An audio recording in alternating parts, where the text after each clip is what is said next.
Hey, everybody, welcome to Away Games, the Chicago Cubs podcast. I'm Kevin McCaffrey. I'm here with Adam Mamawala. And are you even a Cub if you didn't get engaged this week? That's a question for you guys. There's a roster crunch, Adam, both in terms of people allowed on the baseball roster and in terms of single eligible men on the Cubs now. Yes, congrats to friend of the pod, maybe the most friendish of the friends of the pod, He's up Justin there. Steele, Mm-hmm. on his engagement. He's also got a baby on the way, and to our boy Ian Happ. Mm-hmm. Ian Happ proposed to his girlfriend on, I want to say Monday, but it was within 48 hours. Two Cubs were engaged that were not previously engaged, and really that's the biggest Cubs news of the week. Certainly the most hopeful for the future Cubs news of the week, I think. Yeah. I mean, this may be a year in which we have to give more happy personal life updates for the Cubs than on-field updates. So follow us at Away Games Pod for all things engagement. You can go to the Zola link for all of the registry info. Oh yeah, that's what we'll be sharing. We are brought to you by the kind of toaster Ian Happ would like from his friends. Yeah, God, just thinking about like the personal news, the happy personal news that we're going to be down to by like August of this year. It's just going to be like, friggin', I don't know, Nick Madrigal's dog did a funny thing on TikTok. I don't know. Like, it's just going to be... Suzuki got a French roast and he made a great cup of coffee. Yeah, it's going to be, could be dicey, but yeah, but some happy news for a couple of Cubs who we do happy like. News. News, yes, for a couple of Cubs that we like and who maybe will be around for some of the future. Who knows? I mean, Ian Happ is actually playing great, as he has frequently on and off in streaky manner, but overall he's been a good player for the duration he's been with the Cubs. And I don't know, I mean, it feels dumb to even be like, will they extend him? Because the Cubs have chosen to not extend any good player they've had, basically, outside of Kyle Hendricks in the time. I mean, certainly since we've had this podcast, that's not an exaggeration. That's the only good Cub they've extended. You know, the other extension they jumped on was David Bodie, who can he even crack the roster when he gets healthy at this point? I don't know. It's hard to say, and I think I still think the Bodie extension was good, and the kind of extension you should make for a guy who you think you maybe have found something in the same way that like Schwendell would be a good candidate for something like that. I think potentially. I don't know what his contract situation is. Yeah, he would have. And Frank, I guess follow us at Away Games Pod on everything. But we're mostly active on Twitter. But the Schwendell of it all. Obviously, we know Schwendell had a half a season of extremely good offense last year. He's not doing that this year so far, and you got to give guys some run time with this. You know, like you can't declare anyone a failure or a super success at this point in the season.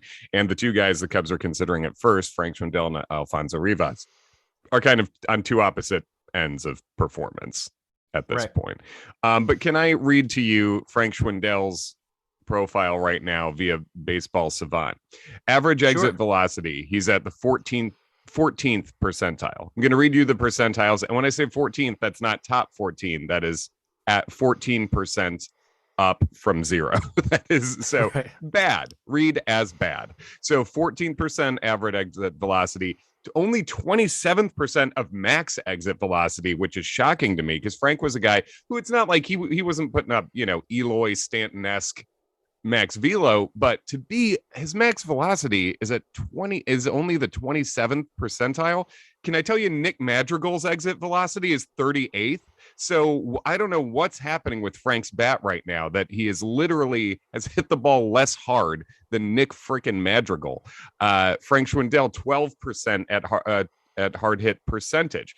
Expected weighted on base, 8%. Barrel percent at the 6th percentile. It's just been bad. And chase rate in the 9th, whiff at the 25th. It's Frank Schwendell's showing us nothing so far this year. And that's not to say that I believe he will continue to show us nothing. He showed us real something at the end of last year, but it is once again, not to beat the dead horse of it, but guys who have a couple good months are not a reason to get rid of, to not sign back people with a huge proven track record, Mm-hmm. who might also be a team legend. I mean, this is just it. Yeah. So anyway, that's Yeah, I the mean, at this point, I feel as much, with all due respect to Clark the Cub, I feel like perhaps a dead horse would be a more apt mascot for the Chicago Cubs. But again, I mean, yeah.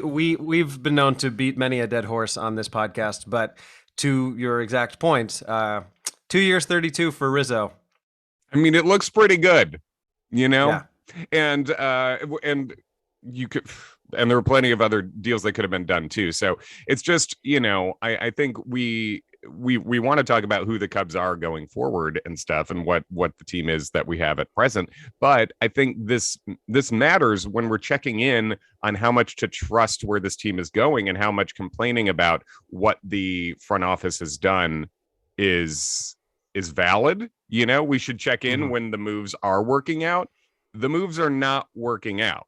So this is one case where it's not. When you bank on Frank Schwendell to take over first base, and he might. I'm still hopeful. I don't think he's this bad at the plate as we've seen so far. I think he's Right. going to be better than that. I think he's a functional major league bat, unless what we saw last year is just like was insane luck. But he always hit in the minors as well. So I don't think he's going to be that bad. But I don't think he's as good as Anthony Rizzo, and I don't think he's as good as a lot of first basemen. And this is what we said beforehand, and so we're just checking in to say that's correct. And anyone, No, he's not as good as Rizzo, but he is.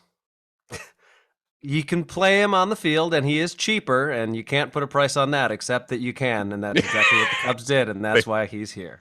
Yes, but one of the bright spots has been the other guy who might be getting some more time at first base, and maybe Frank push to more DH, is Alfonso Rivas, who has been. I mean, he's been, as sort of I've said about Seiya Suzuki, like how he has my favorite plate approach that you can have. Really, Rivas is kind of like that too. He will take a friggin' walk. Yeah. No, Rivas has been very good at the couple of things that I had as my kind of obligatory bright spots on the list for the past week is Rivas looking really, really sharp, and also defensively, he's just it's hard to justify. If he's on the roster, it's hard to justify starting Schwendell at first over Rivas just from a defensive standpoint. Yeah. And I also, it was very, very nice to see Strowman finally settle in and have the kind of start we think he is capable of. Absolutely. And Strowman has now pitched very well against the Brewers twice. And the Brewers are kind of running away with the division. They don't have a good offense, but he went out there and he did the job. And I mean, what was it? 7? Did he go 7 innings? Yep, 7 innings, 0 runs. I mean, if you had told me a month and a half ago that into this point in the season, the Cubs would have faced Corbin Burns twice and won both of those games, I would have been like, "Whoa, are we good?" Right. Are we good? They were not good. It's really not Miguel Montero's hashtag we are good. It's the 20. We're turning back the clock and adjusting it for modern times. 2022 hashtag are we good? And then there's a lot of people in the replies who answer that, and we will ignore it. But seeing Strowman really shut down a team that we want to see shut down, was great. And it was, and I think that's, you're not expecting 7 shutout innings all the time, but I mean, I think that's a lot closer just in terms of stuff and vibe and everything that I think we can expect from Strowman going forward this year too. Right. Well, I mean, so we're at this point in the season. The Cubs are kind of who we figured they would be. It took maybe 2 weeks longer to get there than we suspected, but as we look at the schedule now, dating back to the Tampa Bay series, the Cubs have only won 1 game in all of those subsequent series. So they won 1 out of 3 against Tampa. They won 1 out of 4 against Pittsburgh, despite outscoring them by a lot with that weird anomalous game that seems almost impossible now. Yeah. They won 1 out of 3 against Atlanta, 1 out of 3 against Milwaukee. Best they could do is split against the White Sox as we record this Wednesday morning. And I think that's kind of what we will get. I don't think that this team is going to lose 100 games, but I think we're going to see a lot of salvaging 1 game in a series, and that's kind of the best this group can do. I'll tell you what frustrates me the most is that the way the Cubs are losing, if you're not helping yourself and you're already the worst team, that gets really frustrating as a fan. It's kind of how I felt watching the Bulls for a large chunk of that series against Milwaukee, which is like, no, you're not the better team. You should lose this anyway. But the Hmm. manner in which you're losing it is pissing me off because you're just playing sloppy. Yeah. And one of the bright spots of the Cubs early in the season was that they literally didn't make any errors for the first 6 games of the season. Yeah. Saturday night, when Steele was on the mound, that first inning, they completely imploded defensively. I mean, you can't have that happen. No, just a tremendous amount of goofballing in the field where it was not a major league team in the field for Steele's first inning there. And then you had Steele going, and the pitch count ended up, and then he got a double play, but then it was overturned after they all went into the dugout and had to come back out. It was just a worst case scenario where Steele wasn't out there dominating, but I mean, he should have been out of that inning a long time ago. And then it put him at a place where I think his pitch count was about 40, like, or in the low 40s, like going into the second inning. And that's just not a recipe for success, at all. And it's not a recipe for success in terms of winning the game. It's not a recipe for success in terms of keeping your pitching healthy. It's Right. Yeah, very, very frustrating to watch a team that needs to do the basics right when you're the lesser talented team doing all the basics as wrong as you possibly can. It was an infuriating game. Yeah, in most situations, especially now in a stretch where the Cubs are playing teams like the White Sox, who granted have been struggling, but the White Sox and the Dodgers and teams that are very good, you have to essentially play perfect baseball to have a chance to beat a team that is that much better than you. Mm-hmm. Yeah. Now, that's not to say that if the Cubs hadn't made those errors, they would have won that game. You can't really win a lot of games when you only score one run. But emotionally, when that happens in the first inning, you're already feeling like the game is almost out of reach. Yeah, and that really, I mean, if you're dreaming on what the offensive profile of this team is, it's the team that sort of grinds you and makes contact and takes walks and sort of chips away throughout the duration of the game. But I mean, that is certainly not how it's felt in the last couple of weeks.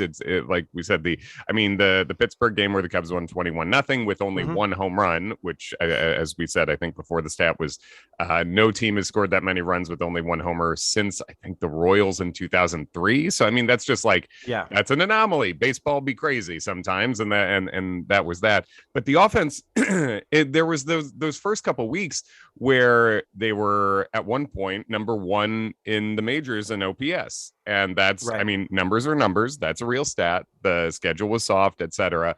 But and at some point they were, I think they had played more games than the teams that were just under them, but they were number one in runs too. And I think we said at the time, and we're seeing it now, where this team and its profile of lack of power and lack of, not just lack of home run power, but lack of doubles power in many cases. And it's not a base stealing team. This is a team that can really underperform its OPS numbers, because you can be getting on base and hitting into double plays. You can be getting several guys on base and not getting anyone home because you're not moving anybody 2 bases at a time. It's, it's in some ways a competent but punchless offense outside of just a couple of guys. Yeah, no, I think that's a perfect point. And to that end, in terms of the runs the Cubs are scoring or not scoring of late, I'm sure this is not a surprise to you or anyone listening. I'm going to read you the Cubs' run total for their last 10 games, omitting the 21-run game. Okay. Sure. So go working back from the last game that happened, the loss last night to the White Sox. Cubs have scored 1 run, 2 runs, 1 run, 1 run, 1 run, 6 runs, 1 run, 3, 2, 3, 2. I mean, that is almost binary code. You're almost programming a computer there with the zeros and the ones for a while. That felt like a robot's phone sex line. Read it slow. I could put the sexy music on behind it. That is, and my computer just logged off. Damn, you did it. Do you remember hearing complaints about how the last year's Cubs and the last core would have they had a streak where they just couldn't do anything offensively. It turns out Uh-huh. worse players can also have streaks where they do nothing offensively. There wasn't some sort of weird magic formula that Jed worked out where you had lesser talented players on the team, but with a different profile and it works better. No, good players are good. Have more good players, and there are some good players here. And we mentioned Ian Happ, for instance. Ian Happ is like, I think we're seeing him shape into, it's the Ian Happ we know with the similar weaknesses and some similar streakiness, but I feel like he's raised the basement a little bit. Like he's taking Mm-hmm. away the bottom dip of he's not, it's still early in the season, but we haven't seen him go through a stretch where he looks like lost and he's missing and just swinging completely through very hittable balls in the middle third of the zone. We're not seeing that. We're seeing him more consistently and showing a little power from the right-handed side too. Um, Right. if you were a team that wanted to extend any good player you ever had, I think Ian Happ is another pretty good candidate for that. Yeah. No, I agree. I don't. Do you know what his contract is right now? I think he's like an ARB guy. So yes, he's in arbitration. He has, I believe, I'll check it to make sure, but I was going to say I think he has one more. He has another year after this. Also, it's a little interesting with his service time since he did get like sent back down for a while. So yeah, Right. yeah, exactly what I said. All right, so 2023 it will be his third year of arbitration. In 2024 he will be unrestricted free agent and in his age 29 year. So if you wanted to extend Ian, I mean, the time you would do it is during or immediately after this year to probably buy out that final arbitration year, Right. and then cover some free agent seasons. And I don't know what it would take, but Ian isn't a guy who would Yeah, I be. was going to ask you, what do you think that might look like? I mean, if you're talking 4 years, 60 million, 4 years Yeah, at I was going to say like 345, 350. I think that's the rate you're looking at. So like 4 years, Right. 60 million, maybe a team option or mutual option for a fifth year at the same rate, I think. And I would be all about that deal. Sort of in a similar way where the David Bodie deal hasn't worked out. And if you were going to extend anyone, I would have rather you took the $3 million a year you were paying him for 5 seasons and shifted it to another offer you might have made. But I signing David Bodie, a player of that profile, for $3 million a year for 5 years, it's perfectly fine if you expect that person to be on your roster consistently as a Right. contributor because you have $3 million. Like in baseball, there's no salary cap. There's the fake cap that's way above where the Cubs are. We should not be rooting for them to not spend money unless we're doing that so they spend money somewhere else. And I think with Ian Happ, you could pay him $15 million a year, and that locks up a good hitter in one of your lineup spots who is a good athlete, plays decent defense and left, and just forget about that position. It's worth Right, the and 15. also theoretically heading into what could be the prime of his career, and there's no guarantees in Yeah. baseball or anything, but I think when you lock up a guy who has that kind of potential coming into the end of his 20s, now's a good time to do it because if he does, as has happened for the Cubs in the past, if someone does go off and have a career year, Mm-hmm. they're not going to want to sign for the extension that you could have gotten them for. And all of these are calculations because sometimes it works in your favor and sometimes it works in the player's favor. But yeah, I would agree of the current roster outside of Contreras, which Yeah. we've covered many times. He's the offensive piece that I would most like to see the Cubs tie up here. And good for him on a personal level that he's having a good year. So that the proposal doesn't feel quite as stressful. Like I Yeah. feel like if you're hitting 180 and you propose, you're like, I really need this. Yeah, don't also do this to me. Don't make me strike out here as well. Yeah. I do think if I was a baseball player, I would probably wait until I was on a good streak and then execute the plan. Like you gotta be feeling yourself a little bit in the moment. Unless it's like the most wholesome version of the slump buster. Like I'm playing poorly, I'm gonna propose to someone I want to spend the rest of my life with. Yeah, that's gonna love will take me out of this slump. Maybe that'll be the next Cubs market inefficiency. What if we just sign dudes who are happily in love the whole time? The secret ingredient to the offense. Yeah, and Ian Happ also is exactly the same age, basically, as Seiya Suzuki. So when you're talking about windows and trying to line up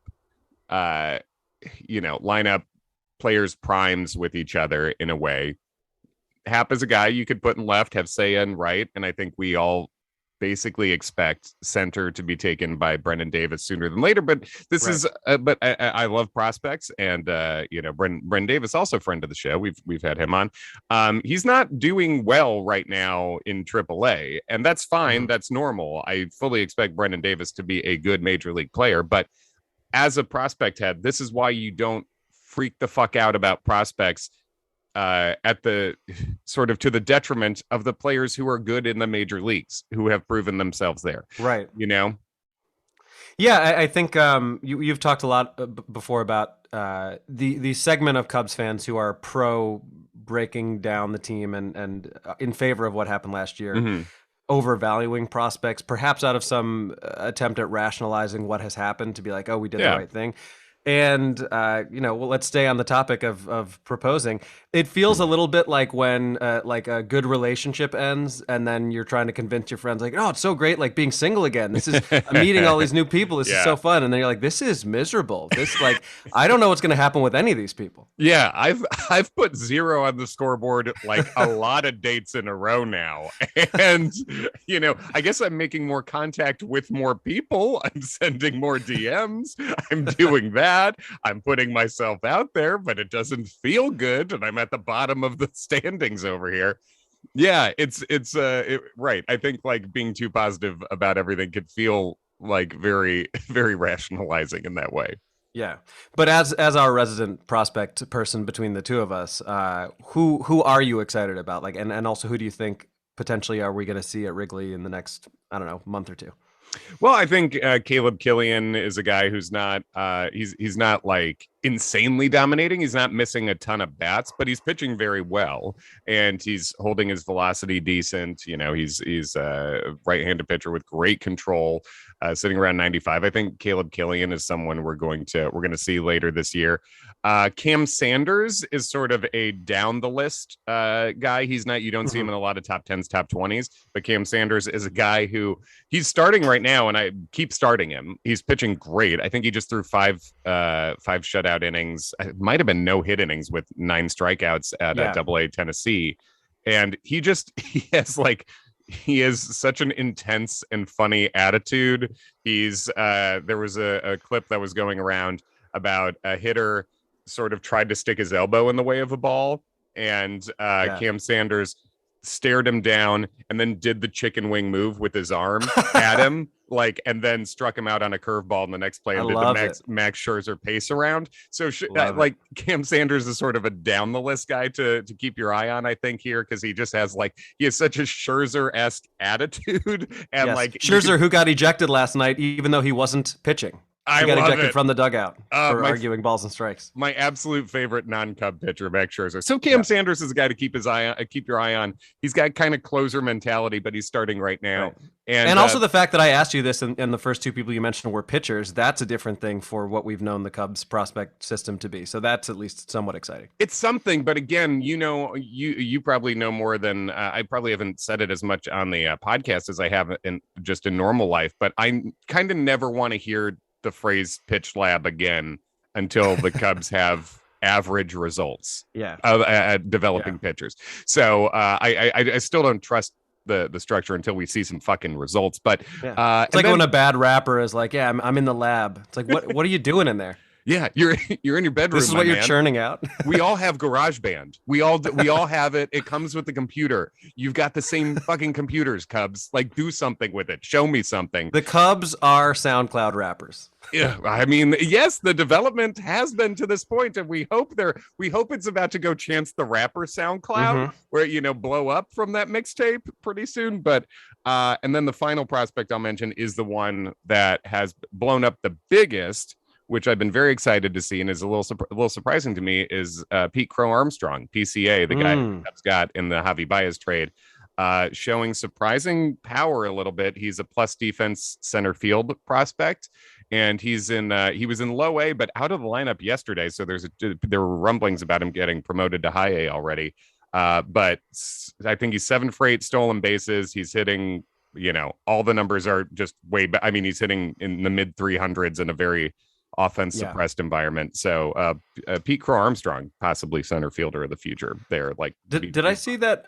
Did I see that Cole Roederer got promoted recently to Double A, or he I think it was just he went to high A, but he had been injured for a lot of the end of last season and the beginning of this season. So he left the Arizona league and is back playing regular baseball, which is great because Cole Roederer was a 2nd-round pick in the same draft that Brennan Davis was a 2nd-round pick, and at the time, Roederer was as, if not more, highly thought of as a prospect. So that's a guy who hasn't been terribly healthy. He struggled a little bit, but that could be a guy that people could be sleeping on and might make a run up the charts a little bit if he can be healthy this year. So there's some hope, I guess. Well, do you have any other Cubs notes for this past week? Anything that you can convince yourself to look forward to? The only other notes, I mean, I'm enjoying watching the individual players. One of the players I enjoy watching most, Ethan Roberts, is on the shelf for a little bit now. He lost velocity really quickly, and then has gone down with what seems to be a minor injury at the moment. It also was sort of perfectly conveniently timed with when the rosters had to shrink, so the Cubs didn't have to really get rid of anybody. So I'm just hopeful he comes back healthy soon, because while the results haven't fully been there, we've seen the flashes, and I just really believe Ethan Roberts is a good major league relief pitcher. Right. So final question I have for you is, we talked a lot before the season in our season preview episode with Ken Schultz, who we will be seeing very soon. We're going to a Yankees Rangers game on Mother's Day. Are you gonna bring your pink batting gloves? If I had them, I absolutely would.